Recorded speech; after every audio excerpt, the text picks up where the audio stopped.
गायत्री महामंत्र एक बार मेरे साथ दोहराओ। ओम भूर्भुवः स्वः तस्य वितुर्वरेण्यं भर्गो देवस्य धीमहि धियो यो नः प्रचोदयात्। किसी भी एक जगह पर पहुंचने के लिए बहुत से रास्ते होते हैं।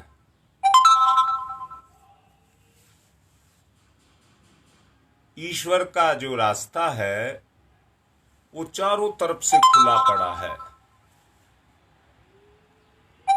जहां से जो चल करके चला जाए वो ही रास्ता बन जाता है। कितने रास्ते हैं? इतने रास्ते हैं जितने सूरज में से किरणें निकलती हैं, इतने ही रास्ते हैं। यानी कि वहां तक पहुंचने के रास्तों की कोई कमी नहीं।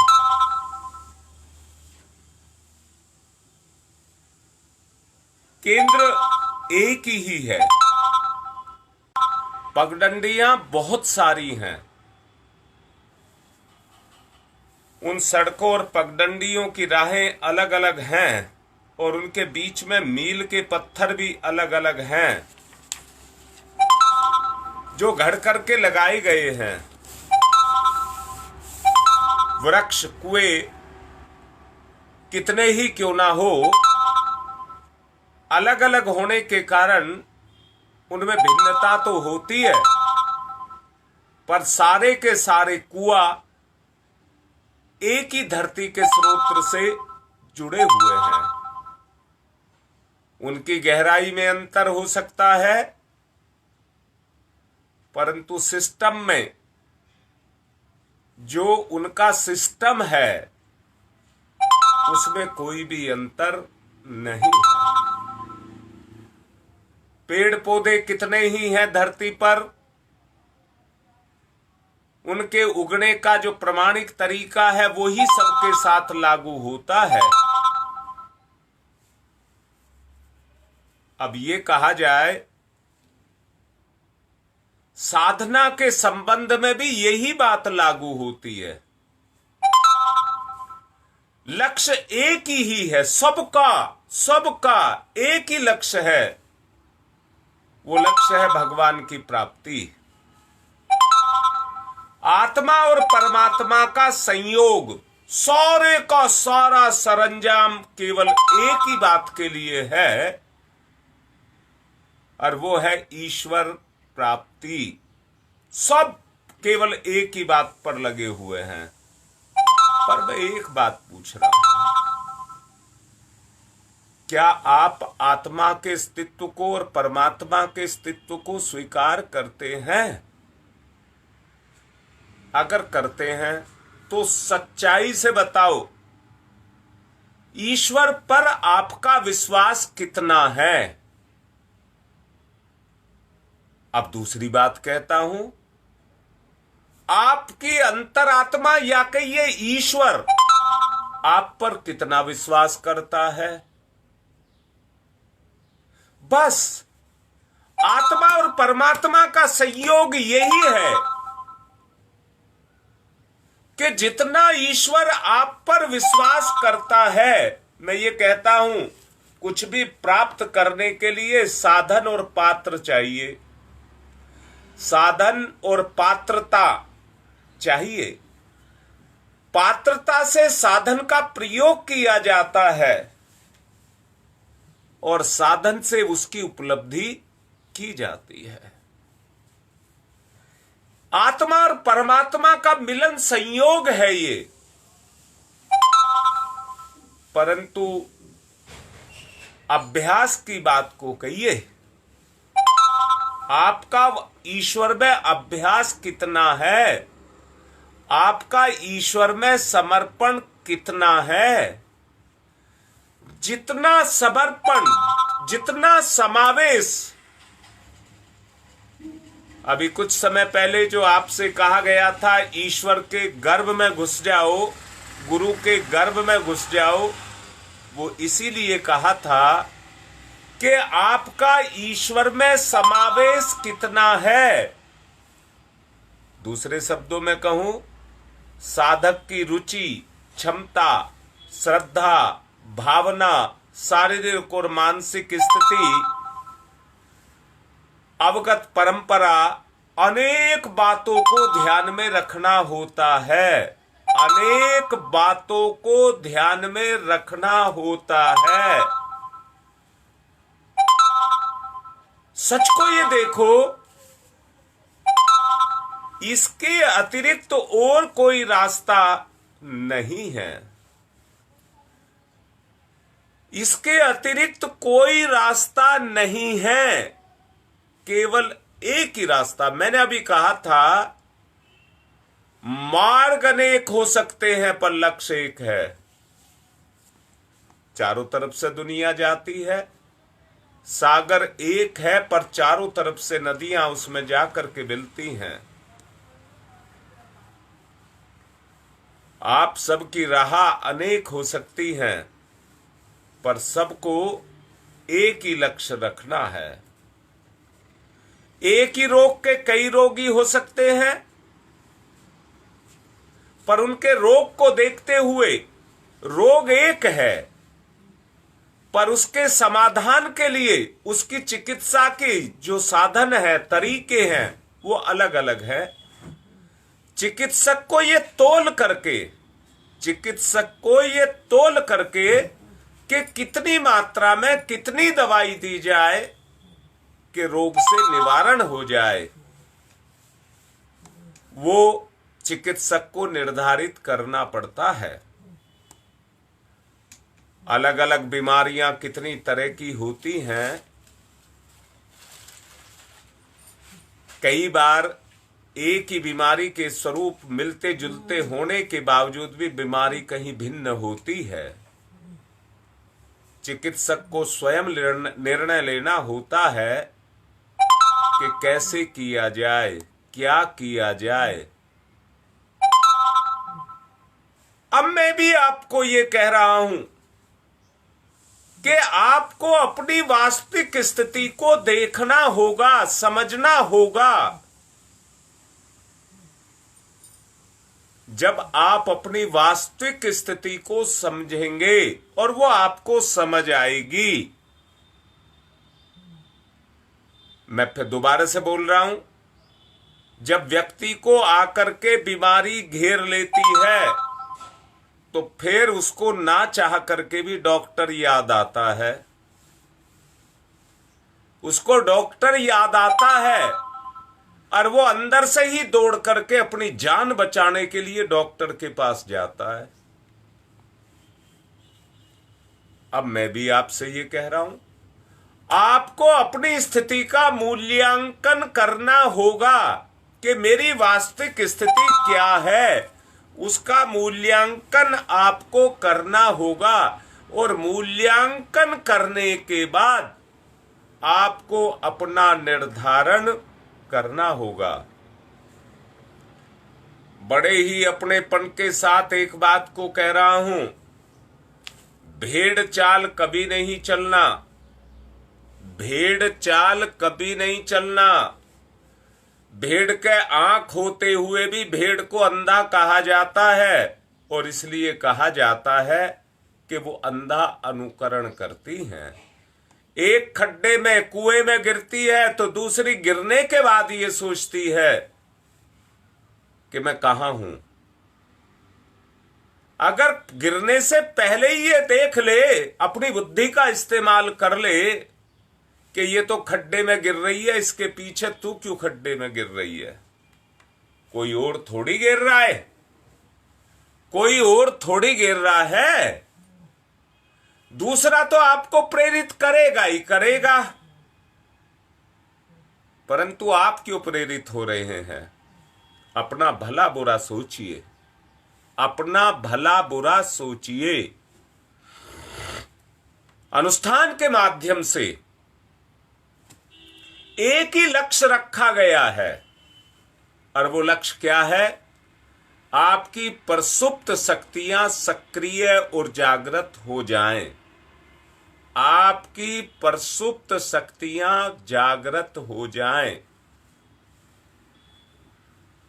जितने भी पूजा पाठ कर्मकांड जप ध्यान योग जो कुछ भी है, उन सब को करने का उद्देश्य एक ही है, किस तरह से आपकी आंतरिक सोई हुई शक्तियों को क्रियाशील किया जाए।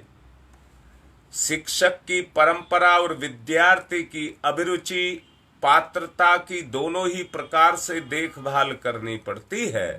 उसके बाद ही संभव होता है कि निर्धारण क्या किया जाए। अध्यापक ने यदि मराठी भाषा सीखी है और अध्यापक से हिंदी पढ़ाने के लिए कहा जाए तो वो नहीं पढ़ा सकता। ऐसे परम पारंगत तो बिरले ही होते हैं जो सभी भाषाओं का ज्ञान रखते हों। पर मैं एक बात और भी कहता हूं, सभी भाषाओं का उद्देश्य केवल एक ही होता है, विचारों का आदान प्रदान। भाषा बदल सकती है पर उसके पीछे जो विचार है, आप किसी बात को हिंदी इंग्लिश संस्कृत मराठी उर्दू फारसी किसी में बोलिए, परंतु उसके पीछे उद्देश्य एक ही होता है। ऐसे चिकित्सक बिरले ही होते हैं।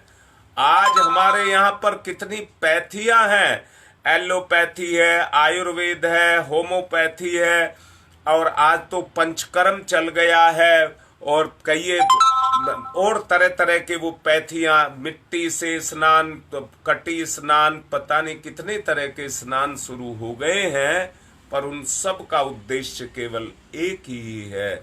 और वो उद्देश्य क्या है कि बीमारी से, बुराई से किस तरह से निजात को पाया जाए। उनका सबका उद्देश्य एक ही है। उन्होंने जो आधार पढ़ा है, डॉक्टर ने जो आधार पढ़ा है, वो उसी को आधार बनाता है। जो रास्ता उसको सिखाया गया है, जिसकी उसने ट्रेनिंग ली है, वो उसी रास्ते को अपनाता है।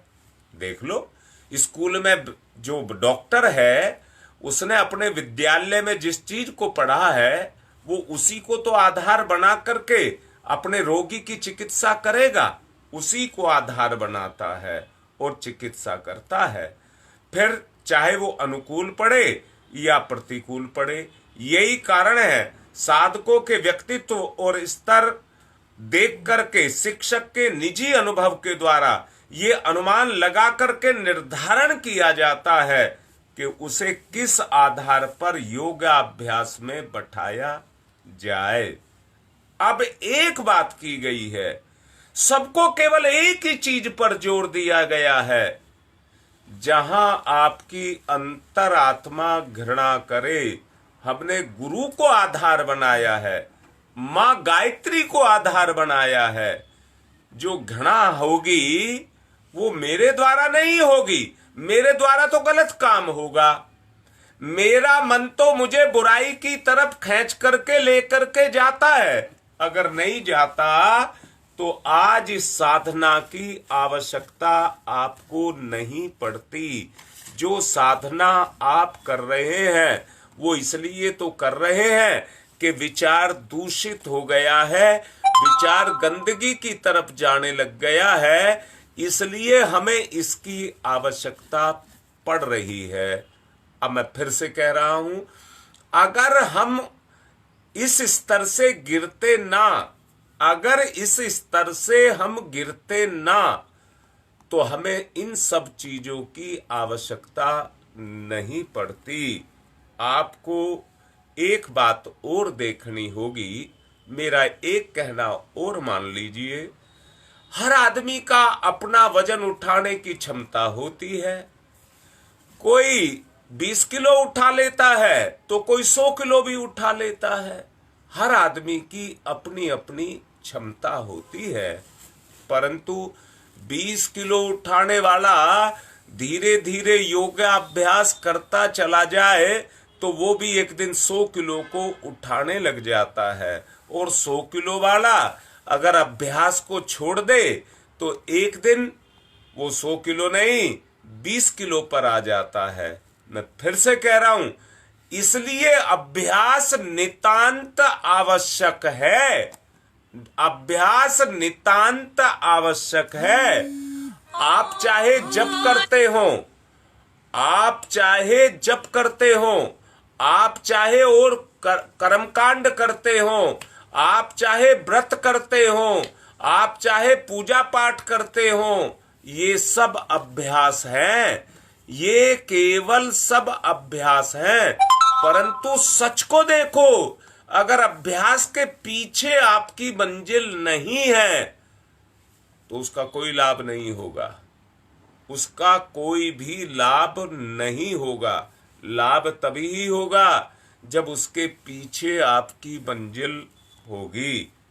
बकरे पर नहीं लादा जा सकता, गधे पर लादा जा सकता है, क्योंकि गधे की पात्रता है, उसकी पीठ इतनी मजबूत है कि वो वजन को उठा लेता है, वो वजन को उठा लेता है, पर बकरा नहीं उठा पाता। आपको ये देखना होगा कि आपकी मनः स्थिति क्या है, आपकी मनः स्थिति क्या है। अंतर स्थिति के कारण ही जिसको चरित्र कहते हैं वो अभ्यास से ही निकल करके आता है। चरित्र में ही व्यक्ति की पात्रता छुपी रहती है। व्यक्ति कितना चरित्रवान है ये उसकी पात्रता है। पूर्व जन्मों के जो सिंचित संस्कार होते हैं, पूर्व जन्मों के जो सिंचित संस्कार होते हैं, वो भी आपके चरित्र निर्माण में आपका काम करते हैं। यहां बहुत अच्छे से समझना, बहुत आवश्यकता इस बात की है कि अपना परिवेक्षण किया जाए, अपना परिवेक्षण किया जाए, और अपना परिवेक्षण करते हुए उन जो योग्यताएं हैं जो हमारे अंदर छुपी हुई हैं उनको निकाल करके बाहर लाया जाए। मैं ये कह रहा हूं, यदि साधना का महत्व बढ़ चढ़ करके प्रयोग किया जाए, उसकी ललक अगर हमारे अंदर उठती रहे, तो गुरु के लिए ये आवश्यक नहीं है कि वो हट किया जाए कि नहीं, ये काम आपको करना ही पड़ेगा। शिष्य की जो अंदर की जिज्ञासा है, ललक है, वो शिष्य के अंदर काम करती है, और काम करने के कारण पात्रता की कमी नहीं रहती है, पात्रता की कमी नहीं होती है। परंतु फिर से कह रहा हूं, पात्रता की यदि कमी हो और व्यक्ति पर वजन लाद दिया जाए, अभी मैंने कहा था एक शिक्षक ने मराठी पढ़ी है और उसको पढ़ाने के लिए हिंदी दे दी जाए, तो आप सोच करके देखिए वो उसके वजन को कैसे उठाएगा, जबकि उसको आता है, जबकि उसको आता है, परंतु पात्रता हिंदी में ना होने के कारण वो अपनी अभिव्यक्ति नहीं कर सकता, अपनी अभिव्यक्ति नहीं कर सकता। तो मैं कहूंगा हिमाच्छादित जो पर्वतों का जो मार्ग है, अगर उसको किसी को बता दिया जाए तो वहां का मार्ग यहां प्लेन में देखने से तो बड़ा अच्छा लगता है, परंतु जब उन दुर्गम मार्गों पर जाते हैं तो वहां पर जाना बहुत आसान नहीं होता है। मैं ये कहूंगा, योग अभ्यास साधनों की संख्या असीम है। विभिन्न धर्मों में, विभिन्न देशों में, विभिन्न कालों में विभिन्न प्रकार की साधनाओं का प्रचलन होता आया है। ये आज से नहीं, पहले से ही होता आ रहा है। समय की अपनी एक मांग होती है, समय की मांग के अनुसार जीव को उसकी पूर्ति करनी पड़ती है। समझिए, गुरु परंपरा के प्रचलन से ये बात की पूर्ति होती है। पुस्तकों में जो ज्ञान का उल्लेख है वो अपनी जगह पर है, परंतु अगर उसका कहीं चैतन्य स्वरूप है, जो हर वक्त तोल करके क्रियाशील होता है। मैंने जैसा अभी कहा कि जितने वैद्य, डॉक्टर, हकीम हैं, वो अपनी दवाई को देने से पहले मर्ज की क्षमता को पहचानते हैं कि कितने स्तर का है। या मैं अगर किसी बहुत बड़े भगोने के पीछे नीचे एक छोटा सा बर्नर लगा दिया जाए और उसको खूब जोर लगा करके जलवाया जाए, तो वो कितनी देर में उसमें उबाल ला देगा। शायद वो अपनी सारी ताकत भी लगा दे तो भी उस काम को वो कर नहीं सकता। परंतु बर्नर वही है, काम भी वही है, तरीका भी वही है। अगर बर्नर बड़ा है, भगोना भी बड़ा है, दोनों में समान अनुपात है, तो उसकी योग्यता है। उस योग्यता के कारण अपनी योग्यता उसमें वो प्रकट कर देगा। अर्थात मैं क्या कहना चाहता हूं, शिक्षक की योग्यता और शिष्य की पात्रता दोनों बराबर होनी चाहिए। दोबारा से उदाहरण देख करके बता रहा हूं। घर में जो पाइप लगा है टोटी का, उससे घर के सारे काम पूरे हो सकते हैं। अगर उस टोटी को 24 घंटे खोल दिया जाए और आपका खेत 1000 मीटर का हो और 24 घंटे टोटी चलती रहे पूरे वेग के साथ, तो मुझे बताओ कितनी देर में आपके 1 बीघा खेत को भर देगा। शायद आप ही नकार देंगे कि वो पूरी ताकत के साथ 24 घंटे चल रहा है, नलका 24 घंटे चल रहा है, परंतु 24 घंटे चलने के बावजूद भी वो उस खेत पर अपने असर को नहीं डाल पाएगा। इसलिए जितनी बड़ी पात्र हो उतना ही बड़ा भरने का साधन भी उसको चाहिए। अब दोबारा से बोल रहा हूं, बीमारियां हो जाती हैं। एमबीबीएस डॉक्टर या आयुर्वेद के डॉक्टर या होम्योपैथिक के डॉक्टर उनको दवाई देते हैं, और दवाई वही देते हैं जो उसकी है, बीमारी की दवाई है।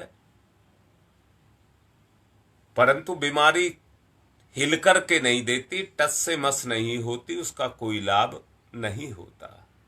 तो डॉक्टर फिर क्या देखता है, मेरी योग्यता से तो ये ठीक नहीं हो रही है, इसलिए केस को ट्रांसफर कर देता है अपने से बड़े अस्पताल को, अपने से बड़े अस्पताल को उस केस को ट्रांसफर कर देता है। वहां उसके विशेषज्ञ होते हैं जो उससे ज्यादा निष्णात होते हैं। वो उस केस को मनन करते हैं, चिंतन करते हैं, और मनन चिंतन से मतलब क्या है, उसको फिर वो तोलते हैं, और तोल करके जितनी उपयुक्त दवाई उसको चाहिए उतनी उसको दवाई देते हैं। ये बात काहे की मैं बोल रहा हूं, आदमी पर एक ही चीज काम करती है, और वो चीज क्या काम करती है, इंद्रियां और बुद्धि। हमारी इंद्री और बुद्धि, इंद्री जोर मारती है अपने सुख के लिए, इंद्री जोर मारती है अपने सुख के लिए,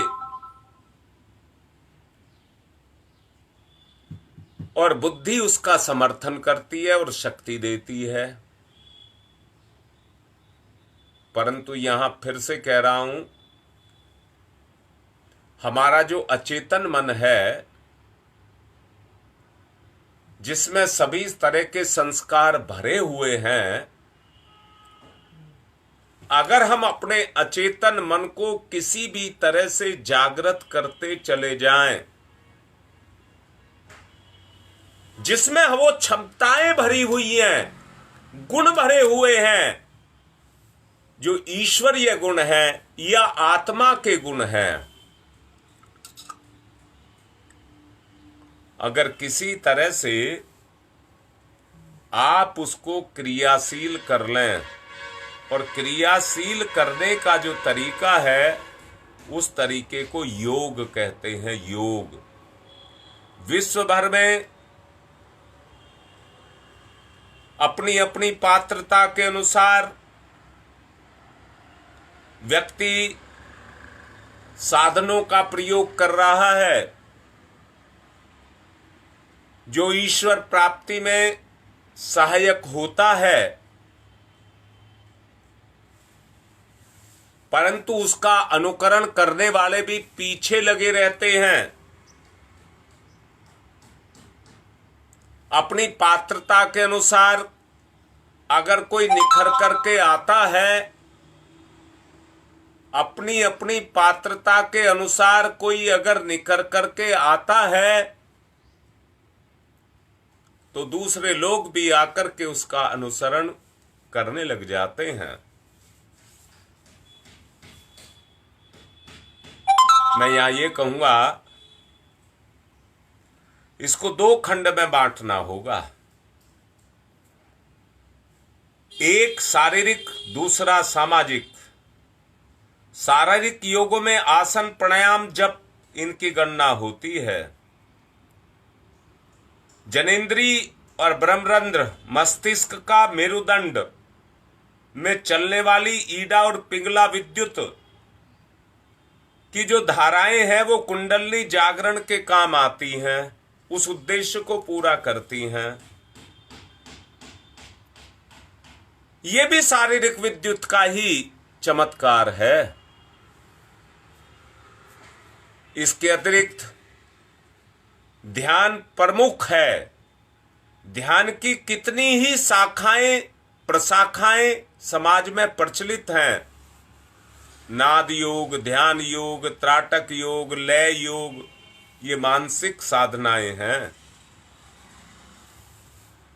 क्षेत्र की सारी गतिविधियां, इस क्षेत्र की सारी गतिविधियां इसी आधार पर चलती हैं। दोनों ही एक गाड़ी के पहिए हैं। दोनों एक ही गाड़ी के पहिए हैं, जिस पर आप भगवान की तरफ जाने के लिए उस गाड़ी का इस्तेमाल कर सकते हैं।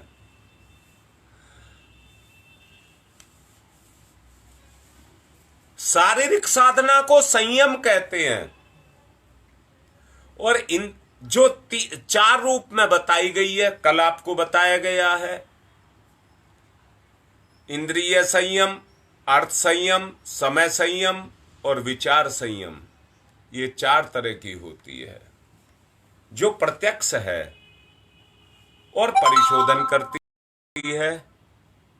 व्यक्ति यदि इंद्रियों को काबू में रखे, और काबू में रखने के लिए दो की विशेषता है, दो को काबू में रखे, स्वादेंद्री और जनेंद्री। इन दो को अगर अपने काबू में रखे, बस काम हो गया। आज के समय पर जितनी भी विकृति है वो इन्हीं दोनों के कारण पैदा हो रही है। इन्हीं दोनों के कारण पैदा हो रही है। मेरा मन है, मैंने पहले भी आपको बोला था दान की महिमा के बारे में, परंतु उसे मुझे अभी बताने में 1-2 दिन लगेगा, क्योंकि मैं आप बताया जाए और पात्रता ना हो तो उसका कोई फायदा नहीं होगा। आप इतने क्षमतावान तो बने कि जो डाला जाए वो पात्र में चला जाए। जो भी डाला जाए वो पात्र में चला जाए। एक सिद्धांत है, मैंने पीछे भी एक दिन कहा था, एक सिद्धांत है। बीज को धरती के गर्भ में पहुंचाया जाता है, और जब 4 दिन तक वो बीज गर्भ में रखा रहता है, धरती की नमी और उसकी शक्ति, उपजाऊ शक्ति और सूरज की गर्मी, जब दोनों उसमें आकर के मिलते हैं तो वहां गर्भ बनता है, गर्भ बनता है। और 4 दिन तक बीज को गर्भ में रखा जाए और फिर ऊपर से पानी दे दिया जाए 4 दिन के बाद, तो उस पानी को देते के साथ ही वो जो गर्भ है, जो छिलका है, वो फट जाता है। अचेतन मन की बात मैं आपसे कर रहा हूं। अगर गुरु गर्भ में आपने अपने आप को रखा है,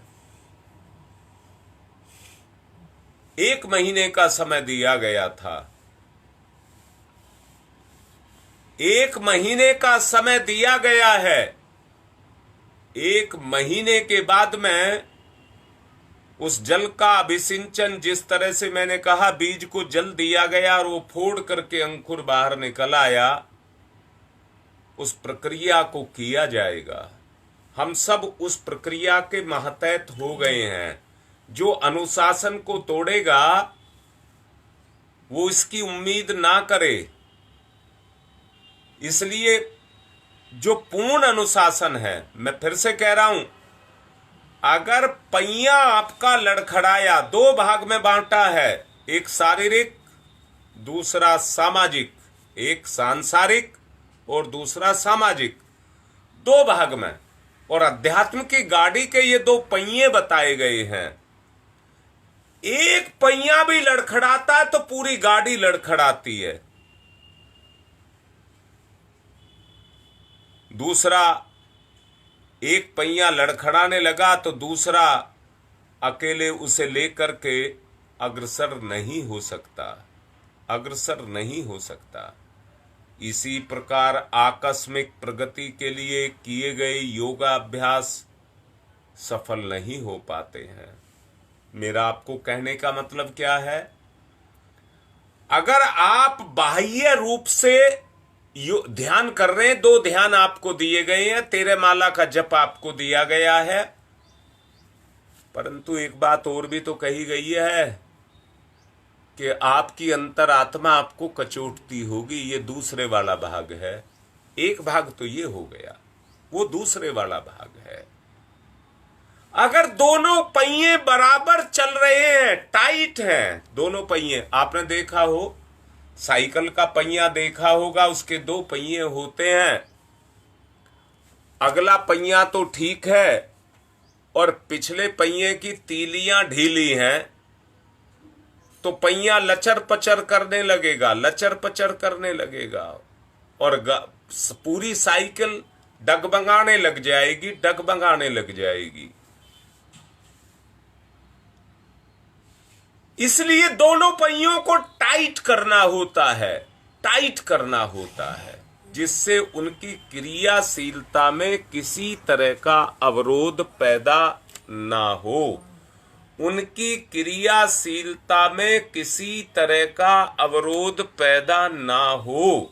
उस अवरोध से बचाने के लिए दोनों को बराबर चलाना पड़ता है। मैं भी आपसे यही कह रहा हूं कि अगर आप अगर नहीं लगा रहा, आप इस साधना को कर रहे हैं, तो दोनों पक्षों को मजबूती के साथ आपको लेकर के चलना पड़ेगा, तभी आप अपने जीवन की मंजिल तक पहुंच पाएंगे। मैं फिर से कह रहा हूं, मैंने 4 संयम बताए हैं। अभी मुझे 1-2 दिन लगेगा इसके बारे में 1-2 दिन लगेगा, तब मैं आपको इसको बहुत अच्छे से समझाना चाहता हूं। एक पक्ष, जब तक बाह्य पक्ष आपका कंट्रोल नहीं होगा, स्थिति क्या पैदा हो गई है कि ये चारों नियंत्रण, भाई क्या कहूं, लेस मात्र भी, हमने साधक का चोला तो पहन लिया है, इस बात से मना नहीं किया जा रहा। हमने एक समाज में, कहिए समाज नहीं कहना चाहिए, अपना परिवार कहना चाहिए, अपने परिवार में एक चीज तो हमने पैदा कर ली, इस ये जो आपकी भौतिक बुद्धि है, इसके द्वारा एक चीज तो पैदा कर ली कि एक ललक पैदा हो गई, हमें भी हमारी मंजिल मिल जाए, हमारी मंजिल मिल जाए। और सबने कहना मान करके 13 माला का जप करना शुरू कर दिया, ध्यान भी करना शुरू कर दिया, सब कर रहे हैं। परंतु यहां मैं फिर से कह रहा हूं, अगर इंद्रिय संयम, विचार संयम, समय संयम, साधन संयम आपके नहीं होंगे तो आपने तो शुरू कर दिया, उसके परिणाम भी नहीं आएंगे। परम पूज्य गुरुदेव कहते हैं, साधना तो उसको कहते हैं इस हाथ करो उस हाथ परिणाम, इस हाथ करो और उस हाथ परिणाम ले लीजिए, साथ के साथ मिलना शुरू हो जाता है। इसलिए साधक को जो साधना करनी पड़ती है वो स्वस्थ मन से, स्वच्छ मन से, स्वस्थ शरीर से साधना करनी पड़ती है। उसके लिए जो संयम बताए गए हैं, चारों तरह के संयमों को बरतना होता है। जब चारों तरह के संयमों को बरतते हैं तो संयमित जीवन हमारा बनता हुआ चला जाता है और उस क्षेत्र में हम अग्रणी होते हुए चले जाते हैं। निचोड़, क्योंकि समय हो चुका है, निचोड़ में एक ही बात को मैं आप लोगों से कहना चाहूंगा कि दोनों पक्षों को, क्रिया पक्ष और भाव पक्ष, दोनों पक्षों को हमको एक साथ लेकर के चलना पड़ेगा। स्थिति तो ये पैदा हो चुकी है कि आज का आदमी कर्म से बचता है। मेरे सामने भी कितने ही कार्यकर्ता समस्या लेकर के आते रहते हैं। कल एक लड़की कह रही थी, पता नहीं मुझे तो क्या हो गया, 2 दिन से मुझसे जप ही नहीं हो रहा। जब जप करने को चलती हूं तो अंदर से एक ऐसा निकम्मापन, एक ऐसी निराशा, एक ऐसी जकड़न अंदर से आती है जो मुझे मजबूर करती है ना करने के लिए। वो तो यहां तक भी कहने लगी कि जब से मैं गायत्री मंत्र का जप करना, अनुष्ठान करना शुरू किया, मेरा कुछ अच्छा नहीं हुआ, बुरा हुआ। मैंने उसको समझाया, बुरा तो केवल इतना ही होता है कि बुराई रुक जाती है।